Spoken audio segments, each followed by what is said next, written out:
किशनगंज गांव में इन दिनों बस एक ही चर्चा बनी हुई है कि किशनगंज के सभी अमीर लोगों के घरों और दुकानों पर चोरियां हो रही हैं। किशनगंज का इंस्पेक्टर रघु इसी तफ्तीश में लगा हुआ है, लेकिन चोर एक नंबर का शातिर है जो चोरी के बाद कोई सबूत नहीं छोड़ता और न ही किसी के हाथ आता।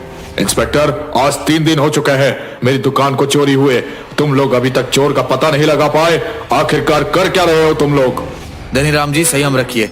पुलिस अपना काम कर रही है। जल्द ही अपराधी हमारी गिरफ्त में होंगे। अब आप जा सकते हैं। धनीराम गुस्से में थाने से निकल कर जाता है। क्या साहब जी, सब आकर आपकी पूंगी बजा जाते। आप कुछ करिए उस मोनू चोर का। अब तो बात आपकी इज्जत पे। मोनू मोनू मोनू, इस नाम ने मेरा जीना हराम कर रखा है। इसको छोड़ूंगा नहीं मैं। ये मोनू तो पकड़ में ही नहीं आता।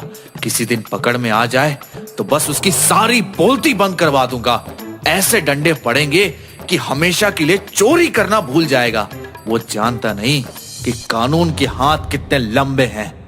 कितने लंबे साहब जी? मोनू छोड़ो, उसका बाल तक आपके हाथ नहीं लगा। रहने दो रघु सर। मोनू उस्ताद है, उस्ताद। उसका तोड़ आपके पास क्या किसी के पास नहीं है। चुप करो।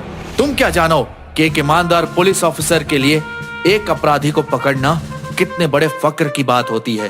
और कसम मेरी वर्दी की, जब तक मोनू को सलाखों के पीछे नहीं देखूंगा तब तक चैन की सांस नहीं लूंगा।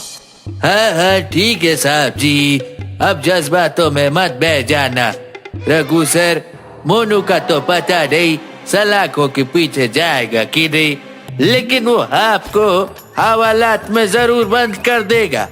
अच्छा, क्या कहा तुमने? ऐसी जगह ट्रांसफर करूंगा कि याद रखोगे? अरे नहीं, मैं क्या बोलूंगा। बस इतना समझ लो साहब जी कि वो छोटा मोटा चोर नहीं कि आपके हाथ में आ जाए।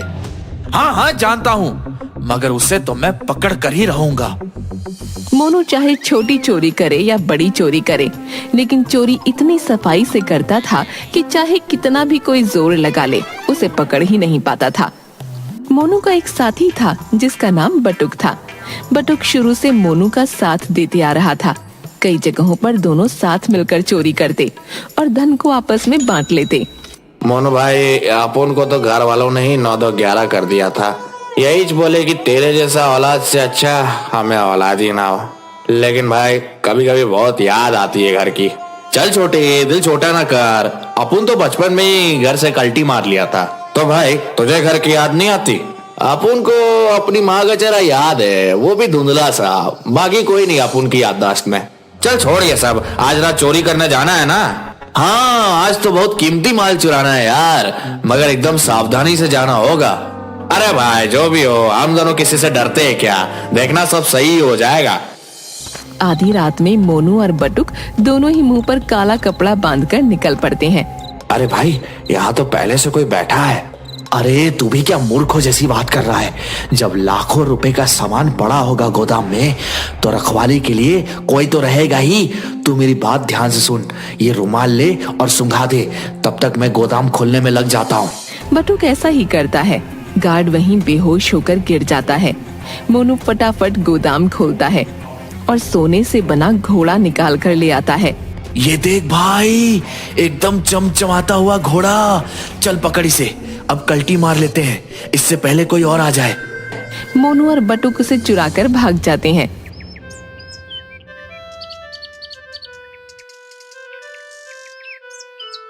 साहब, साहब, मैं तो लूट गया, मैं तो बर्बाद हो गया साहब। इतना कीमती तोहफा चोरी हो गया साहब। अरे थोड़ा शांत होकर पूरी बात बताइए। साहब, मैंने सोने का घोड़ा बनवाया था। वो घोड़ा मुझे एक कॉन्टेस्ट को तोहफे में देना था, क्योंकि एक बहुत बड़ी डील साइन हुई थी। अब मैं क्या बोलूंगा, मैंने पहले ही बता दिया था उन्हें। ये पता नहीं चोर को कैसे पता लग गया इसके बारे में। इसके बारे में तो मेरे घर वालों तक को भी नहीं पता था साहब। हो ना हो, ये काम उस मोनू चोर का ही है। उसे तो मैं छोड़ूंगा नहीं। अब वो मेरे हाथ से नहीं बच पाएगा। भाई, ये तो कमाल ही हो गया। हम तो माला माल हो गए। और क्या चाहिए? लेकिन भाई, तुझे कैसे पता था कि उस आदमी के गोदाम में सोने का घोड़ा रखा हुआ था। अपुन के कुछ गुर्गे अपुन के लिए खबरी का काम भी करते हैं, बस टाइम से उनको उनका हिस्सा मिल जाता है। ये तो बहुत छोटी सी चीज है, हम तो इससे भी बड़ी बड़ी चोरियां भी करेंगे, लेकिन अभी के लिए हमें इस घोड़े को छिपा कर रखना होगा। मौका मिलते ही हम इसे ठिकाने लगा देंगे। रघु मोनू को ढूंढने की बहुत कोशिश करता है, पर बहुत कोशिशों के बाद भी रघु को मोनू का ठिकाना नहीं मिलता। एक दिन मोनू मुंह पर कपड़ा बांधकर बाजार में निकलता है। बहुत दिन बीत गए यार, कुछ चोरी नहीं किया। चलो आज कुछ चोरी करते हैं। मोनू देखता है कि एक सेठ गले में सोने की मोटी चेन पहनकर जा रहा है। अच्छा, 900 चूहे खाकर बिल्ली हज को चली। मोटे सेठ ने पब्लिक को बहुत लूटा है, क्यों ना आज इस पर हाथ साफ किया जाए। उसे देखते ही मोनू तुरंत उसकी चेन खींचता है और भागने लगता है। अरे पकड़ो कोई उस चोर को, मेरा सोने का चेन लेकर भाग गया। अरे मैं तो बर्बाद हो गया, हाय पकड़ो उसे। रघु भी वहीं से गुजर रहा था। वो मोनू के पीछे भागने लगता है। ये तो मोनू चोरी लगता है, आज नहीं बच पाएगा। रुक जा मोनू, भागने की कोशिश मत करना। आ जा इंस्पेक्टर, आज लुका छुपी का खेल हो जाए। आप उनको पकड़ना मुश्किल है नहीं, नामुमकिन है रे। रुक जा मोनू, तू मेरे निशाने पर है, गोली मार दूंगा। अबे चल हट, हवा आने दे। तभी अचानक मोनू देखता है कि एक बूढ़ा इंसान सड़क पर बेहोश पड़ा है। ये देखते ही मोनू रुक जाता है। वो उस बूढ़े आदमी के पास आता है। अरे बाबा, क्या हुआ आपको बाबा? तभी रघु वहाँ पहुँच जाता है और उसे पकड़ लेता है। आज तो तू आ ही गया मेरा पकड़ में, अब तो तू सीधा थाने जाएगा। मुझसे पहले इन बूढ़े बाबा को हॉस्पिटल पहुंचाओ। इंस्पेक्टर, हवलदार, एम्बुलेंस को कॉल करो, इन बाबा को पास के हॉस्पिटल में पहुंचाओ और आप तो थाने में तशरीफ ले चलो अपनी। रघु मोनू को पकड़ लेता है और उसे थाने लेकर आता है। तुझे लगता है इंस्पेक्टर तू ज्यादा देर तक मुझे यहाँ रख पाएगा? बस देखते जा अपुन क्या करता है। थाने में रघु के सिवा कोई और नहीं था। रघु मोनू को जेल में बंद करने लगा। तभी मोनू रघु की गर्दन पकड़ लेता है और रघु को जेल में बंद करके भाग जाता है। हाँ भाई इंस्पेक्टर साहब, क्या था दिमाग में कि अपुन को पकड़कर प्रमोशन मिलेगा? चलो थोड़ा सा मजा हवालात का तुम भी चख लो। मोनू भागते हुए अपने ठिकाने पर आता है। अरे मोनू, क्या हुआ भाई? इतना हाफते हाफते क्यों आ रहा है? कहीं पुलिस को ठिकाने का तो नहीं पता लग गया? अरे नहीं रे, वो चंपू इंस्पेक्टर ने पकड़ लिया था, बस उसी को पपलू बनाकर आया हूँ। उसने तुझे पकड़ लिया? मगर वो कैसे? क्या किया रे तू उसके साथ? अरे एक बूढ़ा आदमी बेहोश पड़ा मिला था, बस उन्हें देखने के लिए ही रुक गया और उसने पकड़ लिया। अरे बॉस, यही तो तेरी कमजोरी है। अच्छा छोड़ ये सब बात, बता आप कहाँ हाथ मारना है? यही इस गांव से थोड़ी दूर।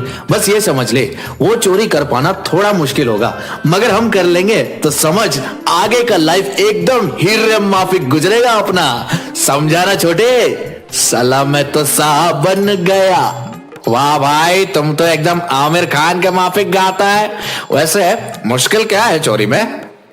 अरे छोटे, देश के बड़े से बड़े हीरो बनाने की कंपनी है वो। वहां पर अपने हीरो के हार दिखाएंगे, बस एक हाथ लग गया ना तो सब सेटल है। समझा ना? कुछ दिनों बाद दोनों अपने अपने चेहरे पर दाढ़ी लगाकर सूट पहनकर वहाँ पहुँच जाते हैं। बटुक, हमें ऐसे दिखाना है जैसे हम भी बाकी लोगों की तरह यहाँ सब देखने ही आए हैं। तभी दोनों की नजर रघु पर पड़ती है। अरे देख बटुक देख, ये इंस्पेक्टर तो यहाँ भी आया हुआ है। इसने ही मुझे पकड़ा था, मगर इस बार ऐसा कुछ नहीं हो पाएगा। हाँ भाई, यहाँ तो बहुत अच्छा इंतजाम किया है इन लोगों ने। दोनों बड़ी ही शांति से अंदर जाते हैं और मौका ढूंढने लगते हैं जिससे कि वो कुछ चोरी कर पाएं। बटुक, ये तो बहुत बड़ा है, मैं उधर जाके देखता हूँ वहाँ क्या है। मोनू को एक कोने में एक हार दिखता है। अभी वहाँ कोई भी नहीं था। यही सही मौका है, यहाँ कोई नहीं है। मोनू तुरंत शीशा तोड़कर अंदर से हार निकालकर छत के ऊपर से निकल जाता है। सभी मोनू को पकड़ने के लिए उसके पीछे भागने लगते हैं। मोनू बिना रुके दौड़े जा रहा था। दौड़ते दौड़ते वो बहुत दूर आ चुका था। तभी अचानक वो एक महिला से टकरा जाता है। मोनू उस महिला को देखकर हैरान रह जाता है। इनका चेहरा तो ऐसा लग रहा है जैसा चेहरा मेरी माँ का था। क्या बोला तुमने? माँ, आपको याद हो मैं आपका गोलू। क्या तुम गोलू है? हाँ माँ, मैंने अपना नाम मोनू रख लिया है, लेकिन आपका तो गोलू ही हूँ। मोनू की माँ बहुत जोर जोर से रोने लगती है। बेटा तू कहाँ चला गया था? मैंने तुझे कितना याद किया, तू कितना बड़ा हो गया, मैं तो पहचान भी नहीं पाई। माँ, अभी मैं बहुत जल्दी में हूँ, मुझे जाना होगा। रुक जा बेटा, तुझे याद है तेरा एक जुड़वा भाई कल्लू भी था जो मामा के घर रहकर पढ़ता था, वो सिपाही बन गया है। चल तू घर चल, मैं तुझे उससे मिलवाऊंगी। ये सुनकर मोनू हैरान रह जाता है। माँ, उसे सभी किस नाम से जानते हैं? रघु नाम से। इतना सुनते ही मोनू के हाथों से वो हार छूट जाता है और इतनी ही देर में रघु वहाँ आ जाता है। आ ही गया तो पकड़ में, अब बता कहाँ बचकर जाएगा? अरे माँ, आप यहाँ क्या कर रही हो? बेटा वो सब छोड़, ये बता तू इसे पकड़ क्यों रहा है? अरे माँ, ये बहुत बड़ा चोर मोनू है, इसे तो मैं वर्षों से पकड़ना चाह रहा था।